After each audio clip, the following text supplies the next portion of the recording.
잠언서 19장 18절부터 23절 같이 읽습니다. 시작. 내가 내 아들에게 희망이 있은저 그를 징계하되 죽일 마음은 두지 말지니라. 노하기를 맹렬히 하는 자는 벌을 받을 것이라. 내가 그를 건져주면 다시 그런 일이 생기리라. 너는 금고를 들으며 훈계를 받아라. 그리하면 내가 필경은 지혜롭게 되리라. 사람의 마음에는 많은 계획이 있어도 오직 여호와의 뜻만이 완전히 서리라. 사람은 자기의 인자함으로 남에게 사모함을 받느니라. 가난한 자는 거짓말하는 자보다 나으니라. 여호와를 경외하는 것은 사람으로 생명에 이르게 하는 것이라. 경외하는 자는 족하게 지내고 재앙을 당하지 아니하느니라. 아멘. 네, 18절에 보니까 내가 내 아들에게 희망이 있은저 그를 징계하되 죽일 마음은 두지 말지니라. 네, 정확하게 번역하면 내 아들을 징계하라. 왜냐하면 소망이 있기 때문이다. 그를 징계하되 죽일 마음은 두지 말지니라. 네, 이렇게 됩니다. 네, 내 아들을 징계하라. 왜냐하면 희망이 있기 때문이다. 그러니까 여러분, 하나님이 우리를 징계하시는 목적이 뭐냐? 우리가 희망이 있기 때문이라는 것입니다. 우리가 지금은 나를 볼 때 너무 부족하고 참 죄와 허물이 많고 내가 나를 봐도 실망이 됩니다. 그러나 하나님은 항상 우리를 보실 때 희망을 가지신다는 것입니다. 우리를 하나님이 연단하시고 양육하시면 우리가 하나님을 닮은 자녀가 될 것이라는 희망을 항상 가지시기 때문에 결코 우리를 포기하거나 버리시는 법이 없다는 것입니다. 그래서 우리를 연단하신다는 연단. 그게 히브리서 12장 5절이죠. 그가 받으시는 아들마다, 사랑하시는 아들마다 징계하시고 받으시는 아들마다 채찍질 하신다고 그러죠. 그리고 계시록 3장 19절에도 보면 무릇 내가 사랑하는 자를 책망하여 징계하노니 그러므로 열심을 내라, 회개하라. 하나님이 우리를 사랑하기 때문에 받아들이시는 아들이기 때문에 징계를 한다는 것입니다. 그런데 우리는 하나님이 나를 징계하면 오히려 하나님이 나를 버리신 모양이다, 사랑하시지 않는 모양이다, 오히려 그렇게 생각하죠. 그렇게 생각하면 안 된다는 것입니다. 항상 하나님은 우리를 희망을 가지고 계시기 때문에 우리를 징계하신다. 징계하실 때 오히려 감사해야 되는 것입니다. 그래서 우리도 자녀를 대하여 항상 이 희망을 가지고 너 왜 그 모양이야? 너 그래가지고 뭐가 되겠어? 그런 식으로 말을 해서는 안 된다. 자녀를 포기해서도 안 된다는 거예요. 왜? 하나님은 우리를 절대로 포기하지 않으시기 때문에. 그리고 또 그를 징계하되 죽일 마음은 두지 말지니라 그래요. 그를 징계하되 죽일 마음은 두지 말지니라. 어떤 부모가 자녀를 죽이려고 하겠습니까마는 마태복음 5장 21절 이하에 보면 우리가 형제에 대해서 노하고 라가라고 욕을 하면 그게 살인하는 것이라 그러죠. 요한일서 3장 15절에도 보면 형제를 미워하는 것은 살인하는 것이라 그래요. 그러니까 우리가 자녀에 대해서 그냥 뭐 욕을 한다든지 다른 사람과 비교해 가지고 너 왜 그 모양이냐 그러면서 무시하고 자녀를 그냥 상처 주고 그렇게 해서도 안 된다는 거예요. 에베소서 6장 4절에 보면 자녀를 노엽게 하지 말고 오직 주의 교훈과 흉계로 양육하라. 노엽게 하지 말라는 거예요. 자녀를 그냥 누구 비교해 가지고 너 왜 그 모양이야 그러면서 상처 주고 욕하고 윽박지르고 무시하고 그러면 안 된다는 거예요. 그건 자녀의 영혼을 죽이는 것입니다. 그러니까 우리 하나님은 절대 그러시지 않는다는 거예요. 우리를 누구하고 비교해가지고 무시하고 그냥 욕하고 뭐 윽박지르고 하나님은 절대 그러시지 않는다. 우리를 너무너무 존중히 여기신다는 거예요. 그래서 우리는 늘 이 사실을 기억함으로 자녀를 대하든 누구를 대하든 그렇게 해야 돼요. 사람은 배운 대로 하거든요. 자기가 당한 대로 갑니다. 그래서 하나님이 나를 이렇게 존중히 여기신다. 늘 기억해서 우리도 자녀나 누구를 향해서도 존중히 여겨야 된다는 것입니다. 또 19절에 보니까 노하기를 맹렬히 하는 자는 벌을 받을 것이라. 내가 그를 건져주면 다시 그런 일이 생기리라. 노하기를, 이 노하다가 히브리어로 해마입니다. 해마. 근데 이게 술을 먹고 몸이 뜨거워지다, 뭐 격정에 차다라는 뜻의 야함이라는 동사에서 나온 명사형입니다. 그래서 이게 분노, 진노, 뭐 분 이런 뜻도 있지만 술을 먹어서 몸이 뜨거워지는 것, 사람의 어떤 격정, 정욕에 불타오르는 것, 그런 뜻도 있어요. 그래서 호세아서 7장 5절에 보면 우리 왕의 날에 지도자들은 술의 뜨거움으로 병이 나며 왕은 오만한 자들과 더불어 악수하는도다. 그래서 술의 뜨거움, 이게 해마, 오늘 이 노한다, 이거 똑같은 단어입니다. 노하다. 그래서 오늘 본문도 후자로 해석하는 것이 더 타당해요. 그러니까 이 술을 먹어서 몸이 뜨거워지고 막 그냥 어떤 그런 정욕과 격정에 사로잡히는 것, 그렇게 하는 사람은 벌을 받는다. 여러분 에베소서 5장 18절에 보니까 술 취하지 말라, 이는 방탕한 것이니 오직 성령의 충만함을 받으라 그러죠. 성령 충만이라는 것은 우리가 하나님의 말씀의 다스림을 받아서 항상 영의 생각, 하나님의 생각을 하는 상태, 그게 성령의 충만함입니다. 그러면 술 취하는 것은 뭐겠어요? 내가 나의 주인이 머리가 되어서 그냥 육신의 생각, 하나님 없는 생각, 불신앙적인 생각을 할 때 그게 술이 취한 것이라, 술 취한 것. 그걸 두고 노하기를 명절히 하는 자는 벌을 받는다. 우리가 육신의 생각을 하게 되면, 하나님 없는 생각, 부정적인 생각을 하면 벌을 받게 된다. 벌.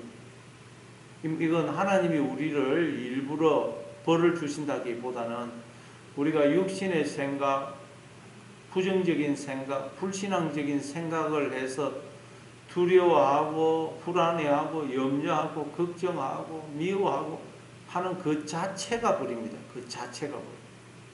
그래서 로마서 1장에 보면 사람들이 그 마음에 하나님 두기를 싫어함으로 하나님께서 사람들을 세 가지에 내버려 두셨다 그러죠. 로마서 1장 24절에 보면 사람들을 그 정욕대로 더러움에 내버려 두셨다 그러고, 1장 26절에는 부끄러운 욕심에 내버려 두셨다. 1장 28절에는 상실한 마음대로 내버려 두셨다. 그게 그 자체가 벌이라는 거예요. 인간들이 마음에 하나님 두기를 싫어하고 자꾸 그 부정적인 생각, 불신앙적인 생각, 하나님 없는 생각을 하는 거, 그걸 잠시 내버려 두신다는 거예요. 그 자체가 벌입니다. 그 자체가. 그런데 하나님께서 잠시 우리 예수 믿는 사람도 자꾸 그러니까 그걸 잠시 경험하게 하신다는 거예요. 하나님 없는 생각을 해서 염려하고 걱정하고 평생 반복하죠. 평생. 그래서 거기 보니까 네가 그를 건져주면 다시 그런 일이 생기리라 그러죠. 계속 우리가 이 평생, 그래서 계속 우리가 이걸 하나님께서 경험하게 하신다. 그래서 결국 우리를 어떻게 하십니까? 내게는 하나님의 은혜가 필요하구나. 그리고 쓸데없이 그냥 육신의 생각 할 필요가 없구나. 우리 깨닫게 해요. 그래서 우리를 이제는 오직 하나님만 바라보고 믿고 의지하는 자가 되게 해서 하나님이 우리를 구원해 주시는 것입니다. 이게 그 말입니다. 그리고 또 20절에 너는 긍고를 들으며 훈계를 받으라. 그리하면 내가 필경은 지혜롭게 되리라. 우리가 왜 자꾸 육신의 생각을 하게 되느냐, 술에 취하게 되느냐, 하나님의 긍고와 훈계를 듣지 않기 때문에, 말씀을 듣지 않기 때문에 그렇다는 것입니다. 여러분, 우리 인간은 참 하나님의 말씀을 잘 안 듣습니다. 그래서 성경에 보니까 왜 그러느냐, 우리 인간은 영적으로 들을 귀가 없다는 거예요. 하나님의 말씀을 들을 귀가 없다는 거예요. 그래서 우리는 근본적으로 하나님 말씀을 안 듣고 자꾸 뱀의 소리를 듣는 것이 우리 인간의 본질이에요. 본질. 그래서 자꾸 부정적인 생각, 육신적인 생각, 불신앙적인 생각을 한다는 것입니다. 그러니까 여러분, 우리가 이 하나님의 말씀을 들을 수 있는 귀가 생기는 게 얼마나 중요한지 모릅니다. 자꾸 말씀을 들어야 돼요. 그래서 솔로몬도 왕이 되자 뭘 구합니까? 지혜를 구하죠. 그게 또 다른 곳에서는 듣는 마음으로 이렇게 되어 있어요. 듣는 마음. 하나님 저에게 듣는 마음을 주옵소서. 하나님의 말씀을 들을 수 있는 귀를 주십시오. 왜냐하면 우리가 살고 죽고 하는 모든 것이 하나님의 말씀을 듣느냐 그렇지 않느냐에 달려있거든요. 말씀을 들으면 삽니다. 그러나 하나님의 말씀이 안 들리면 죽어요. 그래서 솔로몬은 듣는 마음을 주십시오. 듣는 마음을. 요한계시록 2장 3절에도 보면 주님께서 소아시아 7교회에 보낸 편지, 그 끝에 계속 반복해서 나오는 게 뭡니까? 귀 있는 자들은 성령이 교회들에게 하시는 말씀을 들으라. 귀 있는 자들은. 그래서 우리가 참 하나님의 음성에 귀를 기울여야 된다. 그게 사는 것이라. 안 그러면 우리는 자꾸 술에 취합니다. 육신적인 생각을 한다. 그래서 오늘도 여러분 내 마음속에 자꾸 막 그냥 육신적인 생각을 해서 두려움, 불안, 염려, 안 좋은 생각이 들 때 여러분 빨리 하나님을 찾고 하나님께 도움을 구하고 하나님께로 도망가시는 그런 여러분 되시기를 바랍니다. 또 21절에 보니까 사람의 마음에는 많은 계획이 있어도 오직 여호와의 뜻만이 완전히 서리라. 그렇죠. 참 우리가 인생을 살다 보면 얼마나 많은 생각을 하고 인생에 대해서 얼마나 많은 계획을 세웁니까? 뭐 하루 저녁에도 막 그냥 집을 12번도 더 부수다가 짓고 합니다. 그런데 문제는 오직 여호와의 뜻만 완전히 선다는 것. 우리가 뭐 아무리 계획을 세워봐도 우리 계획대로 되는 게 아니고 하나님의 뜻대로 된다는 것.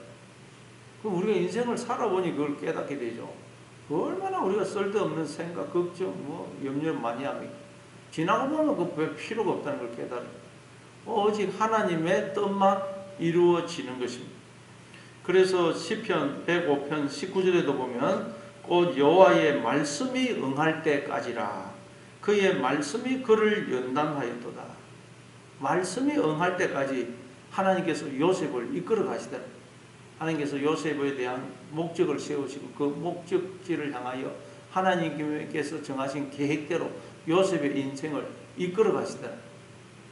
그 이끌어 가시는 과정이 우리가 알고 있듯이 애굽의 노예로 팔려가고 억울한 누명을 쓰고 감옥에 들어가는 것이 다 들어있는 것입니다. 그래서 창세기 39장에 보면 요셉이 애굽의 노예로 팔려갔는데도 하나님이 요셉과 함께 하심으로 요셉이 형통한 자가 되어 그 주인 애굽 사람의 집에 있더라. 그리고 또 억울한 누명을 쓰고 감옥에 들어갔는데도 하나님께서 요셉을 범사에 형통케 하셨다. 왜? 하나님의 계획과 뜻대로 요셉의 인생이 진행되고 있기 때문에. 그래서 형통하다. 이 말은 무슨 뜻입니까? 우리의 인생도 다 형통하다는 것입니다. 왜냐하면 우리 모두의 인생도 다 하나님의 뜻과 계획에 따라 한치의 오차도 없이 진행이 되고 있기 때문에. 그럼 우리는 쓸데없는 걱정, 염려할 필요가 없다는 거죠. 내가 계획 세워가지고 자꾸 하려고 할 필요가 없고, 우리는 하나님의 뜻과 계획이 뭔지를 알고 우리의 인생도 그 뜻에 맞추어서 그 뜻을 이루려고 하나님이 그렇게 나를 데려가시면 보조를 맞추어서 하나님과 함께 걸어가면 되는 것입니다. 그럼 우리를 향한 하나님의 뜻은 뭡니까? 우리가 하나님을 본받는 자가 되는, 하나님처럼 거룩한 자가 되는 것입니다. 하나님처럼 생각하고 하나님처럼 말하고 하나님처럼 행동하는 자가 되는 것. 그렇게 할 때 하나님이 우리에게 복을 주시고 우리를 영광의 자리에 세우십니다. 그리고 오늘도 염려, 걱정 다 떨쳐버리고 하나님과 보조를 맞추어서 한 걸음 한 걸음 걸어가시는, 기뻐하고 감사하시면서 한 걸음 한 걸음 걸어가시는 여러분 되시기를 바랍니다. 또 22절에 보니까 사람은 자기의 인자함으로 남에게 사모함을 받느니라. 가난한 자는 거짓말하는 자보다 나으니라. 그러니까 하나님께서 우리의 인생에 우리를 이끌어 가시는 인생의 목적지가 뭐냐? 바로 인자함, 인자. 우리가 인자한 사람이 되는 것입니다. 이 인자가 헤세드, 언약적 사랑이라고 그랬죠. 하나님은 우리가 어떤 모습이든지 변함없이 영원토록 나를 사랑하기로 스스로 언약을 정하셨어요. 그게 헤세드입니다. 그래서 하나님은 우리가 어떤 모습이든지 우리를 사랑하시고 복 주기를 기뻐하십니다. 그래서 사모함을 받는다 그러죠. 인자함으로 사모함을 받는다. 우리가 하나님을 늘 찾고 하나님을 구하고 하나님 앞에 나올 수 있는 것은 하나님은 인자하신 분이기 때문이라. 복 주기를 기뻐하시는 분이라는. 여러분, 사람은 자꾸 찾아가서 도움을 구하면 싫어합니다. 형제도 싫어해요. 그런데 하나님은 우리가 아무리 찾으면 찾을수록, 도움을 구하면 구할수록, 은혜를 베풀어 달라고 하나님께 은혜를 구하면 구할수록 하나님은 기뻐하시고 복 주기를 좋아하신다는 거예요. 우리는 여러분 사람한테 도움 구하려고 하면 안 되고 하나님께 도움을 구해야 돼요. 하나님은 인자하신 분이기 때문에 이 헤세드. 근데 하나님은 우리도 이 헤세드, 인자한 자가 되기를 원하신다는 거예요. 이게 우리를 향한 하나님의 목적입니다. 우리도 하나님을 본받아 인자한 자가 되는 것, 불쌍히 여기는 것으로 불쌍히 여기는 자가 되는 것, 은혜를 베푸는 자가 되는 것. 누구를 보든지 우리가 불쌍히 여기고 은혜를 베푸는 자가 되는 것이 하나님께서 우리를 향해 가지고 계신 목적이고 뜻이랍니다. 하나님이 인자하신 분이다. 그리고 하나님은 나도 인자한 자가 되기를 원하신다. 이걸 기억하셔서 오늘도 참 여러분 누구를 보든지 불쌍히 여기시는 은혜를 베푸시는 여러분 되시기를 바랍니다. 그리고 23절 그런데 가난한 자는 거짓말하는 자보다 나으니라. 가난한 자. 왜 우리가 그런데 하나님을 찾지 않느냐? 거짓말. 이 뱀에게 쏘아가지고 하나님의 것을 도둑질을 해가지고 다 부자가 되어 있기 때문에 하나님을 안 찾는다는 거예요. 그래서 하나님은 인생을 통해서 내게는 하나님의 은혜가 필요하구나. 나는 은혜가 아니면 살 수가 없는 자구나 깨닫게 해서 우리로 하나님을 찾고 구하고 의지하게 하신다. 그렇게 해서 우리에게 복을 주시는 것입니다. 23절에 보니까 여호와를 경외하는 것은 사람으로 생명에 이르게 하는 것이라. 경외하는 자는 족하게 지나고 재앙을 당하지 아니하느니라. 그래서 하나님이 우리를 인생을 이끌어 가시는 목적은 뭐냐? 우리가 여호와를 경외하는 것. 여호와를 경외한다는 말은 우리도 하나님을 늘 바라보고 하나님을 그대로 닮아가는 걸 말해요. 하나님 저렇게 하시구나. 늘 하나님을 주목해서 하나님처럼 되려고 하는 것. 그게 여호와를 경외하는 것입니다. 하나님이 우리 인생에 대해서 다 이 정해놓으신 목적이 뭐냐? 우리 인생을 끌고 가시는 자리는 우리가 여호와를 경외하는 자가 되는 것. 그래서 여호와를 경외하면 생명에 이르게 된다. 풍성한 생명과 복을 누리게 됩니다. 그리고 또 여호와를 경외하는 자는 족하게 지내게 된다. 부족함이 없게 된다. 부족함이 없게. 그리고 또 재앙을 당하지 아니한다. 재앙을 여호와를 경외하게 되면 재앙을 당하지 아니한다. 물론 겉으로 보면 재앙을 당하는 것 같고 저주를 받는 것 같습니다.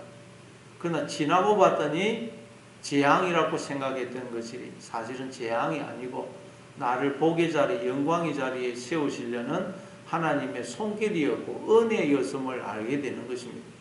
요셉이 억울하게 그 애굽의 노예로 팔려가고 감옥에 들어갈 때 그게 참 얼마나 절망했겠어요. 야, 왜 하나님이 나한테 이렇게 재앙을 주실까? 저주를 주실까? 그렇게 생각을 안 했겠어요. 그러나 지나고 봤더니 하나님께서 나를 애굽의 총리로 세우기 위해서 나를 통과하게 하신 그렇게 하나님께서 허락하신 손길이었더라. 은혜였더라.